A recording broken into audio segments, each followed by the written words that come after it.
السلام علیکم ورحمۃ اللہ وبرکاتہ۔ دوستوں امید ہے کہ آپ خیریت سے ہوں گے۔ تو آئیے اسلامک شارٹ ویڈیو زیائی نالج کے ذریعے آپ تک ایک سوال کا جواب پہنچانے کا سوال یہ ہے کہ کتے کی پیدائش کس طرح ہوئی۔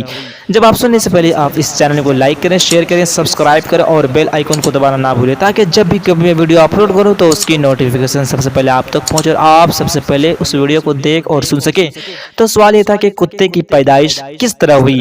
تو اس کا جواب یہ ہے کہ اس طرح ہوئی کہ جب خدا تعالی نے حضرت آدم علیہ السلام کا پتلا مبارک تیار فرمایا تو فرشتے حضرت آدم علیہ السلام کے اس پتلے مبارک کی زیارت کرتے تھے، مگر شیطان لعین حسد کی آگ میں جل بھون گیا اور ایک مرتبہ اس مردود نے بغض و کینے میں آ کر حضرت آدم علیہ السلام کے پتلے مبارک پر تھوک دیا۔ یہ تھوک حضرت آدم علیہ السلام کی ناف مبارک کے مقام پر پڑا۔ خدا تعالی نے حضرت جبرائیل علیہ السلام کو حکم دیا کہ اس جگہ سے مٹی اتنی نکال لو اور اس مٹی سے کتا بنا دو۔ چنانچہ اس شیطانی تھوک سے ملی ہوئی مٹی کا کتا بنا دیا گیا۔